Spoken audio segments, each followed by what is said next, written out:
J'ai donc ajouté des transitions dans mon projet. Mais là, je ne suis pas satisfait de la manière dont elles agissent, et ce qui est agréable, c'est qu'on va pouvoir modifier les paramètres pour créer ses propres transitions. La première chose que l'on peut modifier, c'est les réglages qui sont disponibles lorsque je viens ouvrir la fenêtre de transition, en cliquant sur cette icône. Tout en haut, on voit dans un encadré bleu le type de transition qui a été ajouté. En dessous se trouve un menu déroulant où l'on peut choisir une présélection. C'est un réglage préenregistré pour choisir rapidement l'effet donné par un type de transition. Les présélections sont aussi dans la fenêtre de transition à cet endroit, comme on l'a vu dans la leçon précédente. Je vais donc en choisir une, sens inverse des aiguilles, mélange. Et si je viens en choisir une autre, on voit que les réglages ont changé. Chaque présélection aura ses propres réglages. Après, on a d'autres réglages qu'on peut régler soi-même. Ici, on va choisir le sens des aiguilles et ici l'angle de plume. Une fois qu'on est satisfait de ces réglages, on peut fermer la fenêtre et les modifications ont été apportées à la transition. Un autre paramètre que l'on peut modifier, c'est la durée de la transition. Pour une transition qui se trouve au début ou à la fin d'un événement, il suffit de déplacer le curseur sur le bord de la transition.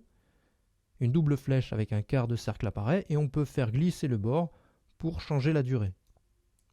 Entre deux événements, c'est légèrement différent. Il faut veiller à ce que le réajustement automatique soit désactivé et étirer la transition d'un côté ou d'un autre. Mais si le réajustement est actif, ça ne marchera pas, je changerai la durée de l'événement, mais pas celle de la transition.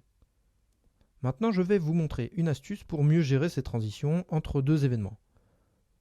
Lorsque je fais un clic droit sur l'entête de piste et que je sélectionne développer les couches de piste, la piste se dédouble et on voit mieux les endroits où les événements se chevauchent.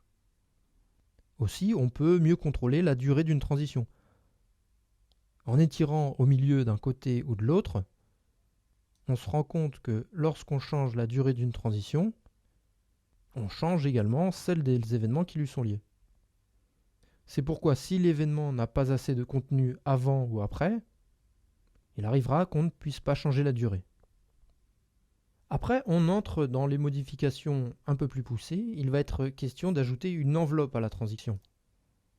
Avec cette enveloppe, on pourra déterminer la progression de la transition.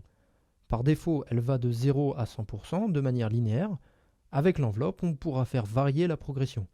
Regardez, je fais un clic droit sur la transition et je viens dans Insérer, supprimer une enveloppe. Je sélectionne Progression de la transition et une ligne violette s'affiche. Et quand je double-clique sur cette ligne, je peux ajouter des points et les déplacer. Donc voilà, la progression varie, elle n'est plus linéaire. Et puis, on peut faire varier cette progression d'une autre manière. Je vais ouvrir la fenêtre et regardez à droite de chaque réglage, il y a une sorte d'horloge qui me permet d'animer une transition à l'aide d'images clés. Et puis, je voulais vous dire également, quand maintenant la touche CTRL enfoncée, eh bien, on va pouvoir ajuster de manière plus fine les réglages. Et dernière chose, pour ne pas avoir la fenêtre de transition qui s'affiche à chaque fois qu'on en ajoute une, ça peut être pénible parfois, il suffit de maintenir la touche majuscule enfoncée lorsqu'on déplace une transition sur la timeline. La fenêtre ne s'affichera plus.